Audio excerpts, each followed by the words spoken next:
దేవుని నామానికి మహిమ కలుగును గాక. మీ అందరికీ ప్రభువైన యేసుక్రీస్తు నామములో నా వందనాలు తెలియజేసుకున్నాను. ఈ సమయంలో చిన్న పాట పాడుకుందాము, దేవుని ఆరాధిద్దాము. ఏదైనా చేయగలవు, ఎంతైనా చేయగలడు అని పాట పాడుకుందాము. ఎందుకంటే మన దేవుడు సమస్తాన్ని చేసే దేవుడు.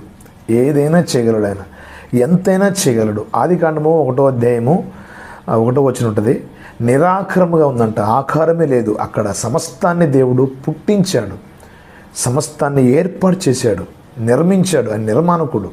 కాబట్టి చిన్న పాట పాడుకుందాము. ఆయన నామని మహిమపరచాలని ఆశపడుతున్నాను నేను. నాతో పాటు మీరందరూ ఏకీభవించండి. ఏదైనా చేయగలవు, కథ మొత్తం మార్చగలవు, నీ నామముకే మహిమంతా తెచ్చుకుందువు. యేసయ్యా యేసయ్యా,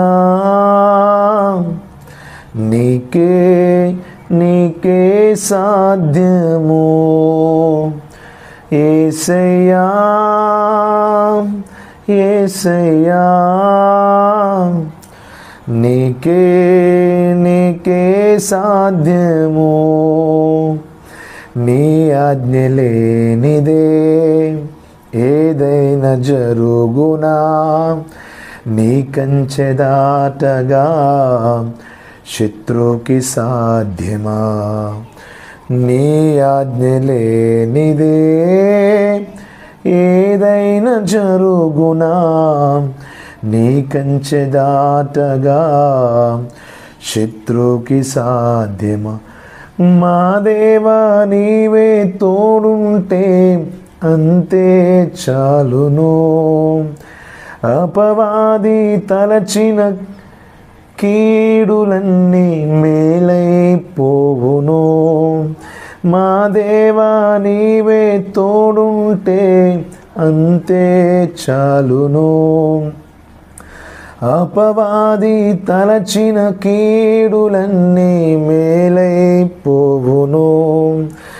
ఏదైనా చేయగలవు, కథ మొత్తం మార్చగలవు, నీ నామముకే మహిమంతా తెచ్చుకుందు.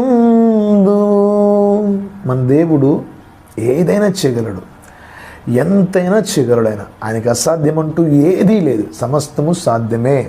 కాబట్టి మన జీవితంలో ఆయన ఏదైనా చేయగలుగుతాడు. ఆయన అద్భుతాలు చేస్తాడు, ఆశ్చర్య కార్యాలు చేస్తాడు. కాకపోతే మనం ఒక పని చేయాలి, ఆయన పైన విశ్వాసం కలిగి ఆయన చేసే అద్భుతాల కొరకు మనం ఎదురు చూడాలి. God bless you. దేవుడు